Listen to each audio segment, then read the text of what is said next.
So what I'd like to ask you to do is, if you could, I invite you to sit down. We have our keynote about to start. I'm inviting the folks who are outside to come in. And I'm not going to introduce our keynote speaker. I am going to cue the tape. And as soon as I see a few more people rolling in, we'll do just that. And then afterwards, I'm going to come up and introduce Topher Gaylor. Oops, I just did that. All right. So, John? We fight. You be there and watch what I do when the bell rings. Do you have that real look in your eye that when you look at yourself in the mirror, you can ask yourself this question: did I give everything I got? Did I lay it all on the line? Or am I cheating myself? What you say, Quake? See ya!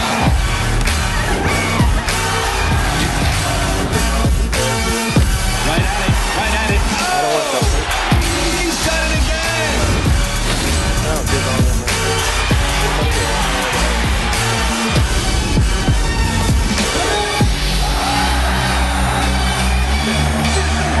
So whatever you're gonna do, claim it. Leave your mark on this world.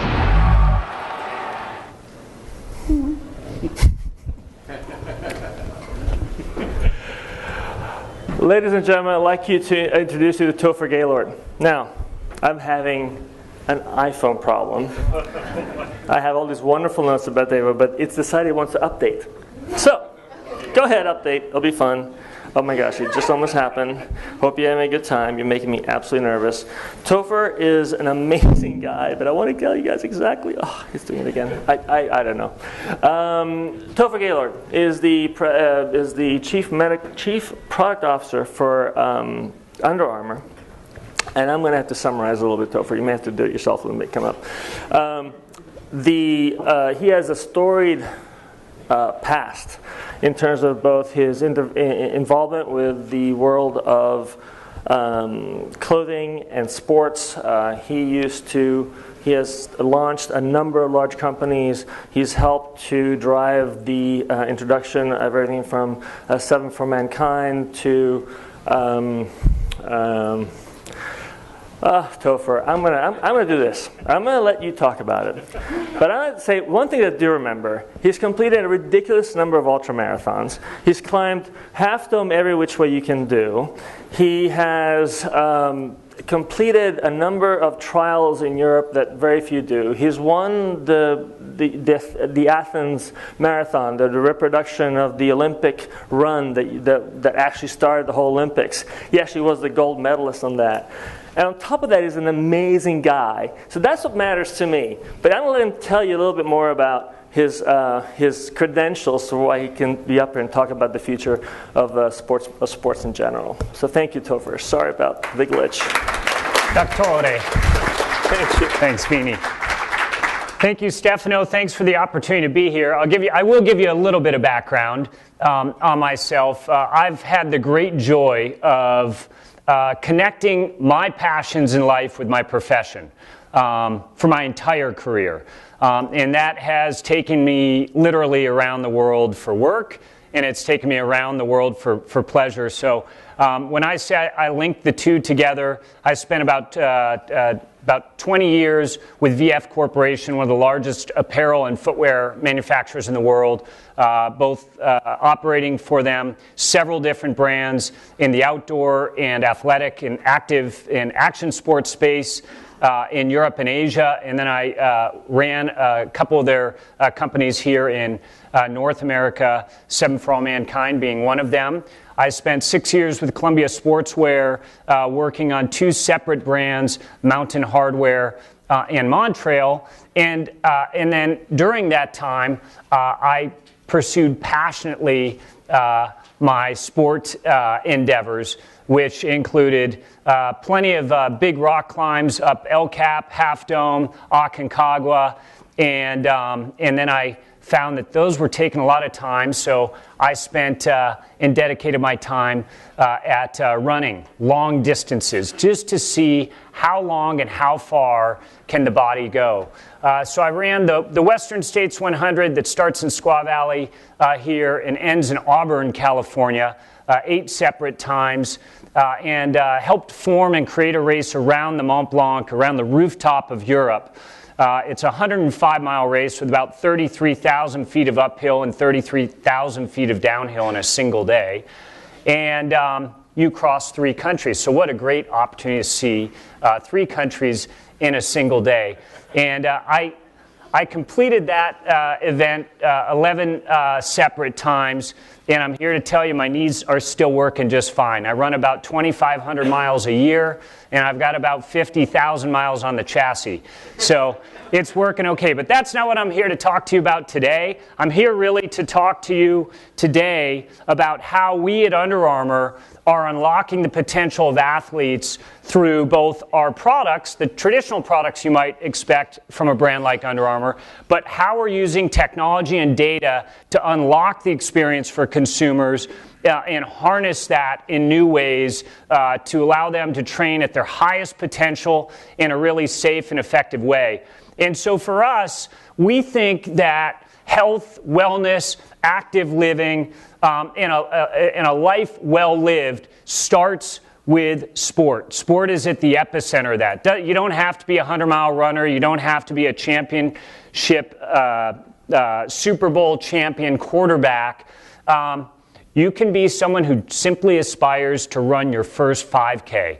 We invite everyone in under the big top. And we know that health, wellness, and active living isn't a 5-year trend. It's not a generational trend. We know it's a multi-generational trend. People care deeply about their health and wellness. And they will do everything, obsess about making sure that they stay injury-free and make sure they really understand how to unlock their potential. And so our mission at Under Armour is about making you better, making people better. And isn't that really the case for a lot of you in this room today? Your desire to help make people better and keep them active and living well-lived lives. So it all started at Under Armour about 21 years ago. Kevin Plank, it's an amazing entrepreneurial story. It's an amazing American success story. Really started with the simple idea. He was a University of Maryland football player, and he recognized the problems of competing and training in intense humidity in Maryland. Who's been to Maryland in middle of summer? Okay, you'll know it is hot and humid there. And he came with this insight that, hey, if I create this shirt that has wicking properties, that's tighter fitting, I can unlock my potential and unlock my performance. And this really ignited Under Armour in our origins, and it really kicked off our brand and kicked off a way of thinking about how we would apply technology to everything we did. And so we would make what was traditionally heavy in team sports now light with new solutions that would integrate padding into the actual fabric of the material. We took what was cold and wet and we made it warm and dry. And we made hot in the dead of summer cool. And this helped unlock performance. So these are the things you might expect from an apparel and footwear company focused in sport. But the real problem as a company, and more importantly as an athlete, athletes we found and discovered through working with them every day, and the best in the world, they're driving full speed blind. They're driving full speed ahead in their lives in the pursuit of greatness blind. And think about it. Would you take your car and drive at full speed down the road for its entire lifetime without a dashboard? Cars today tell you exactly how fast you're going, how much fuel you got in the tank, when you need to get a service update. Cars now and dashboards allow you to monitor every element of your vehicle. And if you think about it, we know more about our cars than we do our bodies and minds. And that's really, in our mind, the unlock of where technology and data can intersect in our worlds together to help consumers, help athletes really understand more about themselves to unlock their performance. Now, when we think about sport, again, most of you would think about that moment, on the field. The football player, maybe it's Steph Curry in the championships, Lindsey Vonn racing down a World Cup downhill, or Misty Copeland, our principal ballet athlete in New York, performing in an epic moment. We think of the athlete's life across the spectrum, not only of that moment of performance, but we think about all the training that they have to do to prepare for that moment, but also those times in their day that's dedicated to recovery, to nutrition, and the rest of their life. And most apps out there, most companies, most sport companies out there today focus on the singular moment of training. And so we're really looking at how can, one, we capture an athlete's complete life, everything they're doing in the day, because we know that those moments of rest and recovery are what help unlock performance. We know that those moments of nutrition help unlock performance. And we know athletes really, they dedicate a very small percentage of their day actually in the doing. But we also know that the getting better part happens the other 23 hours of the day. And so how do we unlock that with technology? That's what we were really looking at the frontier of how we make athletes better. Of course, on the product side, but also on the entire life cycle of an athlete's day. And so we looked at really 4 key silos of how we drive both technology and data. One is in this concept of wearables, material and textile innovation. There's still a lot going on there that is tremendous, and so we're pioneering that. Software is really that universe that collects it all, and then embeddables. I want to talk about just each one briefly. So wearables, whether you have a phone, whether you have a wearable device that you attach to you every day, all of that is bringing in disparate information. I heard even this morning when we talk about health records, it's kind of all out there.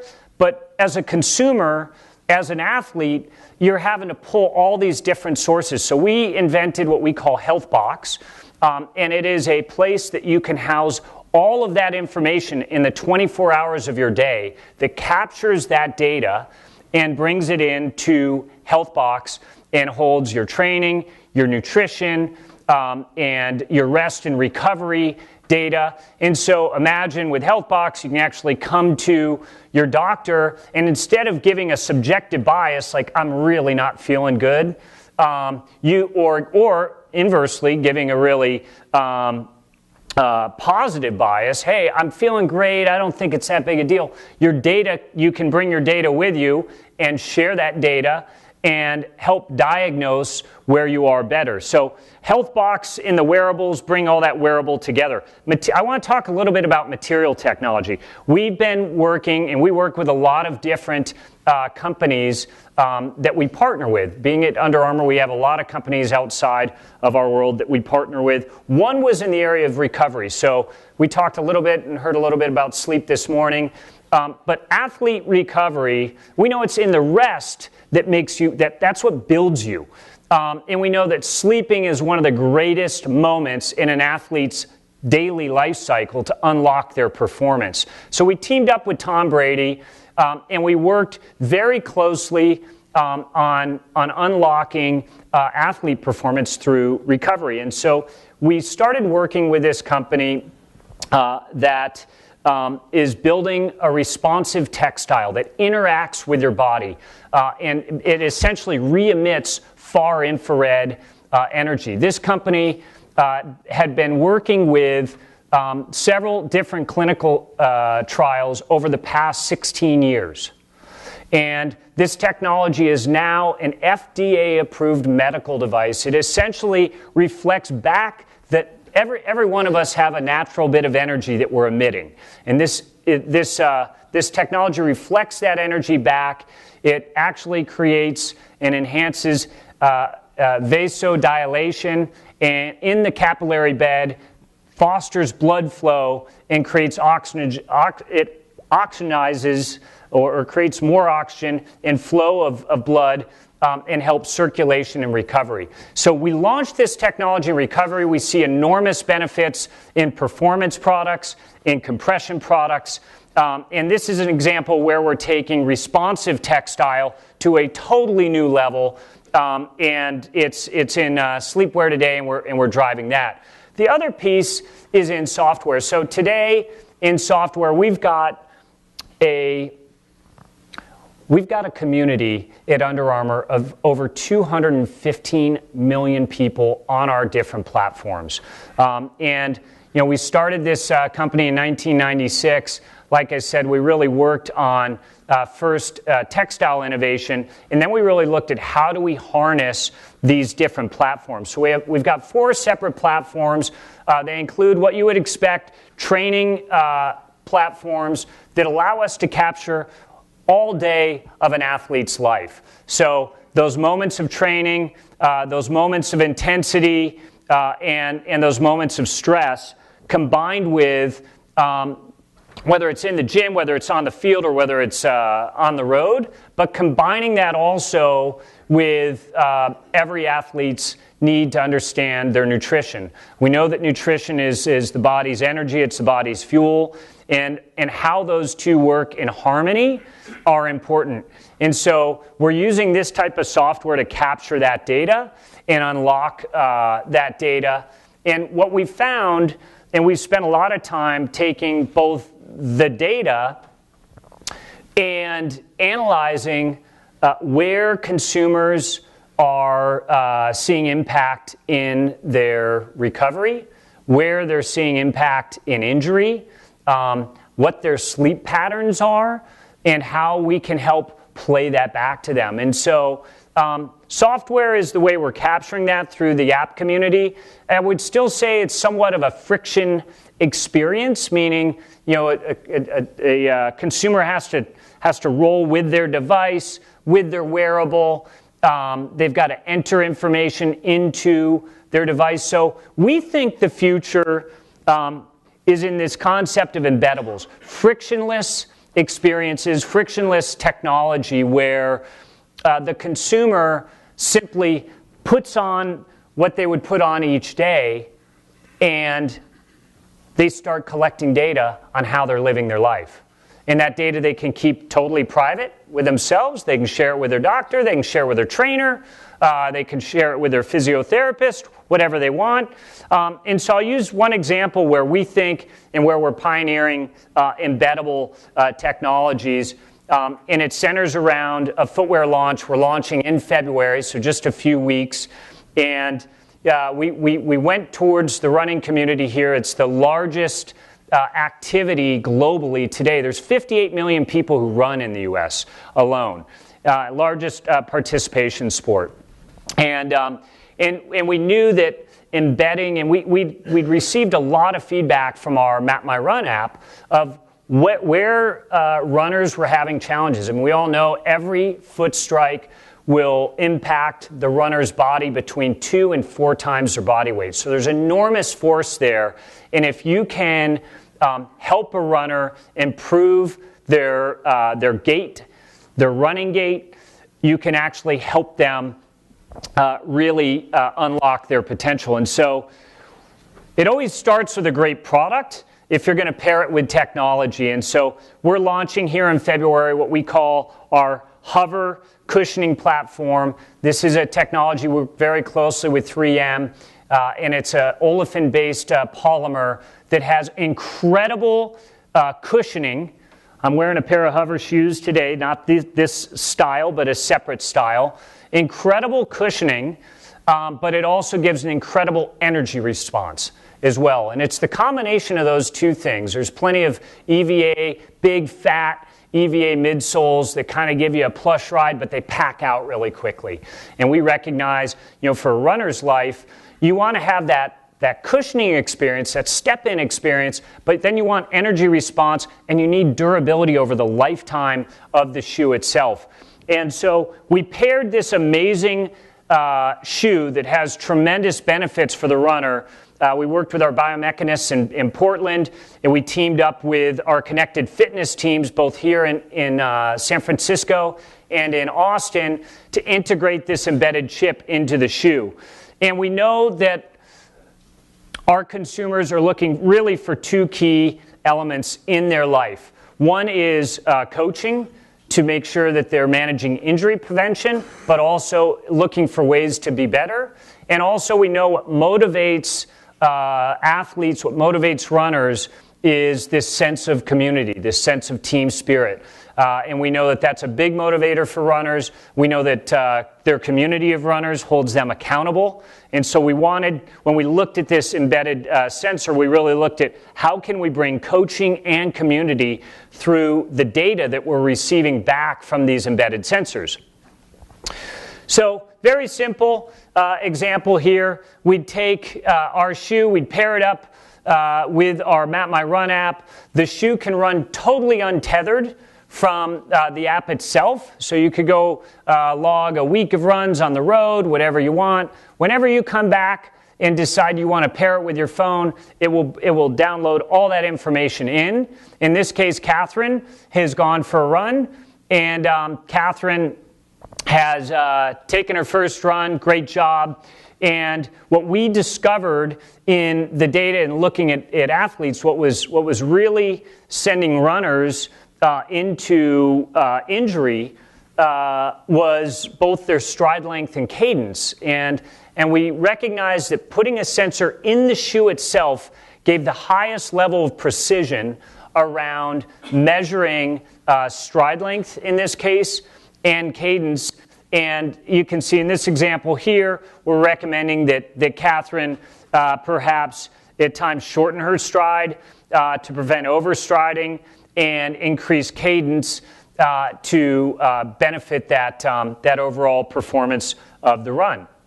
And so you can see on a run, we give plenty of data back. We give all the standard stuff you would expect from many different apps that are out there today of time, distance. But more importantly, we can really look at very specifically stride length and cadence over the duration and per mile. So you can really see when are you starting to fade. And it's that type of injury prevention that can help runners be more thoughtful about how they train and how they unlock and safely their running experience. And so the other piece we really feel, which was critically important for us, is attaching our runners and attaching runners around the world with this much larger community of 225 million strong. We had in 2017 alone, I think we tracked over 526 million miles of running, right, in 2017. So when you think about data, when you think about how we connect with the healthcare industry and how we can look at this and learn from it to make everyone better, but also allow people to go participate in what they love to do, what they're dying to do, in a really safe and effective way.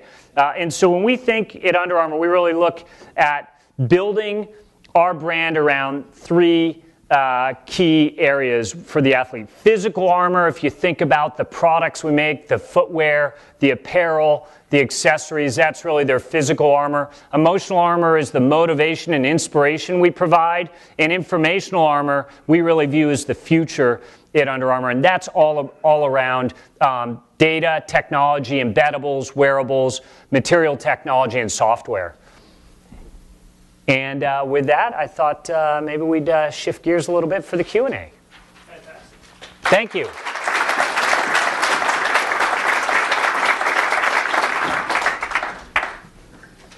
I think if anybody was wondering why I asked Topher to come talk to us, I think that question has been dispelled.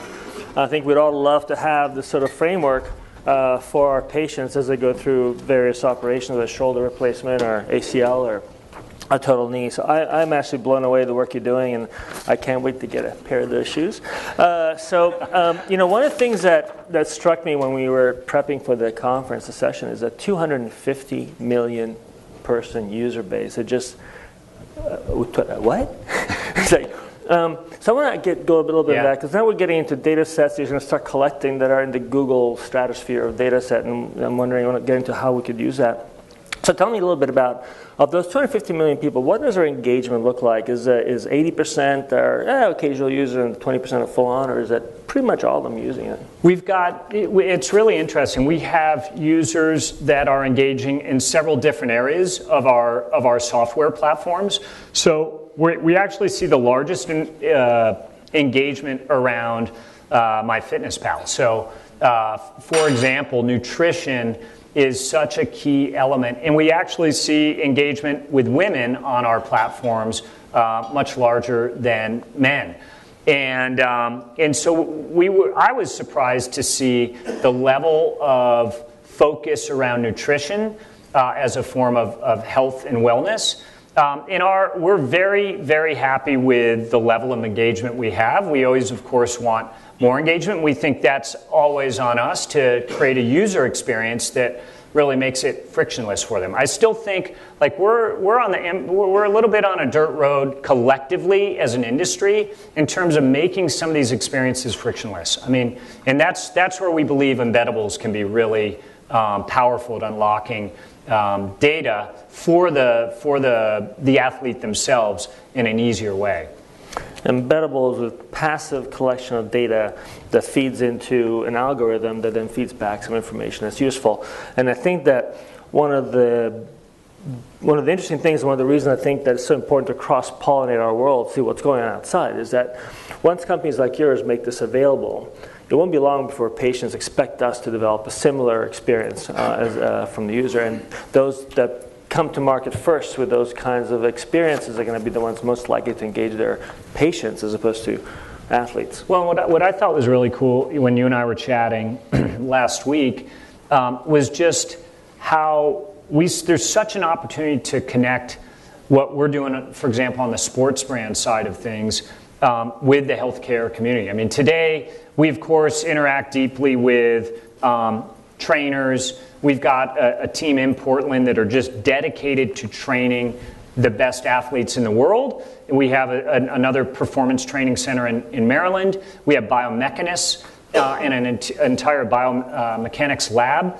What we think there's a greater opportunity is really to work with the medical and healthcare community in how we unlock this robust information. I mean, what was really insightful for me was and this is what really drew the insight for the sensors in the shoes, was just looking at the data, what consumers were, where they were having roadblocks, right? How can we help prevent injury in the future? And how can we help athletes, help consumers know that fine edge between too much and not enough?